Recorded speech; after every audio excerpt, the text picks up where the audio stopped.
This channel does not promote any violent, harmful, or illegal activities. All content provided by this channel is meant for an educational purpose only. নমস্কার, টিভি9 বাংলায় আপনাদের আরো একবার স্বাগত জানাই। আমি শুভজিৎ রয়েছি আপনাদের সঙ্গে।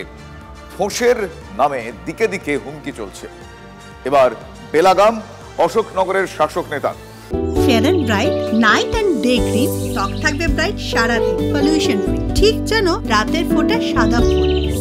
সারাদিন হ্যাপি ব্রাইট স্কিন। হুমকি দিতে গিয়ে কুকথার স্রোত বইয়ে দিলেন অশোকনগরের তৃণমূল নেতা অতীশ সরকারের। মুখ্যমন্ত্রীর বিরুদ্ধে কুৎসা রোখার দাওয়াই কুকথায়। অশোকনগরের 12 নম্বর ওয়ার্ডের তৃণমূল কাউন্সিলরের স্বামীর মন্তব্যে বিতর্কের ঝড়। ভয় দেখিয়ে আন্দোলন থামানো যাবে না, পাল্টা হুঁশিয়ারি বিরোধীদের। বন্দ্যোপাধ্যায়কে ফেসবুকে আপনি ব্যক্তি কুৎসা করছেন, যে মমতা বন্দ্যোপাধ্যায়কে চরিত্র নিয়ে গালাগালি করছেন, আপনার বাড়ির দরজায় গিয়ে আপনার মা বোনকে বিকৃত ছবি করে আপনার বাড়ির দেওয়ালে টানিয়ে দিয়ে আসবো। শুনে রাখবেন, আজকে দাঁড়িয়ে বলে গেলাম, সাবধান হয়ে যান। রাজপথে তৃণমূল কংগ্রেস ধৈর্য নিয়ে বসে আছে। আমরা যদি একটু পাড়ায় পাড়ায় সন্ধ্যে সকালবেলা একটু ফোঁস করি, পারবেন তো বাড়ি থেকে বেরাতে? মন্তব্য শুধু কোনো রাজনৈতিক দলের জন্য নয়, যে কোনো সাধারণ মানুষের ক্ষেত্রে অত্যন্ত বিপজ্জনক। এই আমাদের যে বোনটি নৃশংসভাবে খুন হলো, সেই ব্যাপারটাকে আর ম্যানেজ তৃণমূল কংগ্রেস করতে পারছে না। যে কারণে তাদের যে সর্বময় কর্তৃ অথবা নেত্রী, তিনি যেরকম অসংলগ্ন কথাবার্তা বলছেন, এই যে সমস্ত লোকগুলো যাদের কথা বলছেন, যারা এই সমস্ত জায়গায় কার কি এক কাউন্সিলরের স্বামী এই ধরনের কথা বলছেন, আসলে এরা ক্ষমতা থেকে চলে যাওয়ার ভয় থেকে এই সমস্ত কথা বলছেন। তার কারণ হচ্ছে মানুষের থেকে গণতন্ত্রের উপরে আর কিছু নেই। গোটা রাজ্যে আজকে প্রতিবাদের ঝড় উঠেছে। রাজ্যের বাইরে গোটা দেশ আজকে সর্বস্তরের মানুষ প্রতিবাদ করছে, দেশের বাইরে প্রতিবাদ হচ্ছে। উনি এখনো কাউন্সিলরের স্বামী বুঝতে পারছেন না, আগুন নিয়ে খেলা করছেন। গোটা পশ্চিম বাংলা জুড়ে মানুষ কিন্তু ক্ষিপ্ত হয়ে রয়েছে। আগুন নিয়ে খেলবেন না। মমতা ব্যানার্জি বলেছে ওই ছাত্র সমাবেশে ফোঁস করতে, ওই কথা শুনে ফোঁস করতে গেলে লাঠি নিয়ে সাধারণ মানুষ রয়েছে, ফোঁস করলেই আপনার মাথাটা ভেঙে গুঁড়িয়ে দেবে। রামকৃষ্ণের বাণী তুলে ধরে তৃণমূলের ছাত্র সমাবেশে ফোঁস করার নিদান দিয়েছিলেন মুখ্যমন্ত্রী মমতা বন্দ্যোপাধ্যায় স্বয়ং। আর তাতেই অনুপ্রাণিত হয়ে ফোনা তুলতে শুরু করে দিলেন তৃণমূলের ছোট মেজ নেতারা। আরজিকর কাণ্ডে প্রতিবাদীদের দমাতে কেউ কুকথার বন্যা ছোটালেন, কেউ আবার ধর্ষণের হুমকি থেকে ঠ্যাং ভেঙে দেওয়ার হুঁশিয়ারিও দিয়ে বসলেন। শুনুন তাদের ফোঁস করার নিদান দিয়েছিলেন তৃণমূল নেত্রী মমতা বন্দ্যোপাধ্যায়। বদলা নয় বদল চাই স্লোগান টেনে বলেছিলেন, আপনারা ভালো বুঝে করবেন। যেটা করার দরকার সেটা আপনারা ভালো বুঝে করবেন। আপনাদের কাজ হচ্ছে চক্রান্তকারীদের মুখোশ খুলে দিয়ে ফোঁস করতে শিখুন, ফোঁস করতে শিখুন। তারপরেই জেলায় জেলায় তৃণমূল নেতাদের মুখে বদলার সুর, হুমকির ছড়া। তার মতো গুজুর গুজুর ফুসুস ফুসুস করবে, হাতগুলো গুঁড়িয়ে ভেঙে দেব আপনাদের। দাগের বাড়ি মারবেন, হাত পা ভাঙবেন, মারবো মারবো মারবো। তিলোত্তমার হয়ে বিচার চেয়ে প্রতিবাদের সুর বাংলা জুড়ে। শুধু শহর নয়, গ্রামেও ছড়িয়েছে আন্দোলন। নাগরিকের প্রতিবাদ, বিরোধীদের প্রতিবাদ, প্রতিবাদে প্রতিবাদে নাজেহাল শাসক। তৃণমূল নেতাদের কথাতেই স্পষ্ট। হুমকি দেওয়ার তালিকায় 1 নম্বরে বাঁকুড়া। কুকথা বাঁকুড়া সাংসদ অরূপ চক্রবর্তীর মুখে। মিছিল করে দেখাও কটা লোক বলছে আমরা সরকারি সাহায্য চাই না, তাহলে জানতে পারবো তোমরা বাপের বেটা।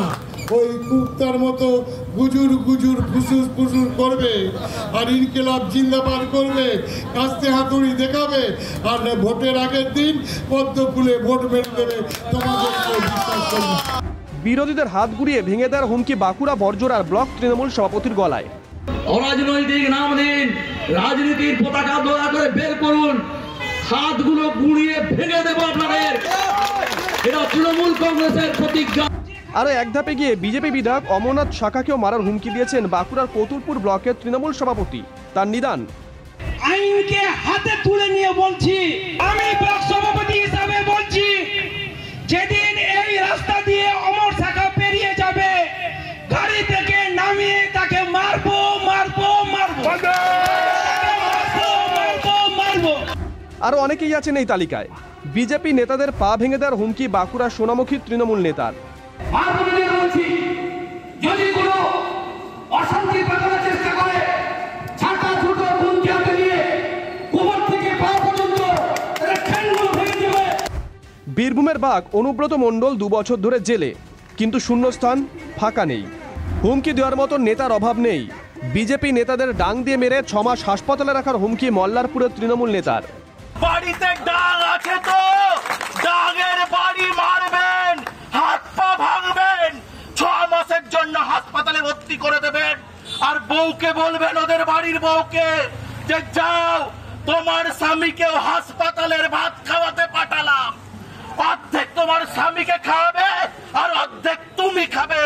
কুকথা হুমকি হুঁশিয়ারির আসরে নেমে পড়েছেন বীরভূমের নেতা বিকাশ রায় চৌধুরীও। মমতার বিরুদ্ধে কথা বললেই জিভ ছিঁড়ে নেবে প্রমীলা বাহিনী, হুঁশিয়ারি বিকাশের। মমতা ব্যানার্জির বিরুদ্ধে কোনো কথা বললে প্রমীলা বাহিনী জিভটা ছিঁড়ে নেবে, সেই ক্ষমতা প্রমীলা বাহিনীর আছে। মমতা ব্যানার্জিকে গঙ্গার জলে ফেরার ক্ষমতা তোমাদের নেই। মমতা ব্যানার্জিকে গঙ্গার জলে ক্ষমতা যদি কার থাকে, তাহলে বাংলার এই প্রমীলা বাহিনীর আছে। বিজেপি কর্মীদের খুঁটিতে বেঁধে রাখার হুমকি মালদা তৃণমূলের এক নেত্রী। বিজেপিদের যেভাবে ভুলভাল চক্রান্ত করছে, তাদেরকে আমরা কিন্তু না হলে পরে খুঁটিতে বেঁধে রাখবো, এইভাবে বিজেপিরা। তৃণমূলকে পাল্টা বিরোধীদের। সারা বাংলা জুড়ে প্রতিবাদের ঝড়ের সঙ্গে সঙ্গে বাঁকুড়ার রাস্তাতেও লোকজন দেখে অরূপবাবুর মাথায় গন্ডগোল হয়ে গেছে। আর তৃণমূলের লোকেরা প্রতিবাদ দেখে ঘুমিয়ে পড়েছে, তাই ওনাকে জাগাতে হচ্ছে আর ফোঁস করতে বলতে হচ্ছে। বাবুরাম সাপুরে তার বিষধর সাপগুলিকে ফোঁস ফোঁস করতে বলেছেন, তিনি ঝুলি থেকে সাপগুলোকে বার করে দিয়েছেন, তারা ফোঁস ফোঁস করে বেড়াচ্ছে ব্লকে ব্লকে। কোচবিহারে এক প্রতিবাদীকে ধর্ষণের হুমকি দেওয়া হয়েছে বলে অভিযোগ। দিনহাটা থানায় অভিযোগ জানাতে গিয়ে তৃণমূলের হাতে আক্রান্ত হন স্থানীয় এক এসইউসিআই নেতা, এমনটাই দাবি। থানার বিরুদ্ধে অভিযোগ তরুণীর। আমার ফোনে একটা আননোন প্রোফাইল থেকে মেসেজ এসছে যে এর পরে ধর্ষণটা তুই হবি, এরকম। থানার লোকজনেরা বিনা কারণে আমাদের এফআইআর নিতে চাচ্ছিল না, জানি না কেন নিতে চাচ্ছিল না, আমরা কি করেছি নিতে চাচ্ছিল না। তারপর অনেকভাবে তাদেরকে বুঝিয়ে শুনিয়ে কনভিন্স করে এফআইআরটা করা হলো। একটা এফআইআর লিখতে তারা আমাদেরকে থানাতে 3 ঘন্টা অপেক্ষা করায়। বিরোধীরা বিরোধিতা দেখাতে পারবেন না, শাসক দল আস্ফালন দেখিয়ে যাবে। এটা কি গণতন্ত্রের পক্ষে আদৌ শুভ? Bureau report, TV9 Bangla.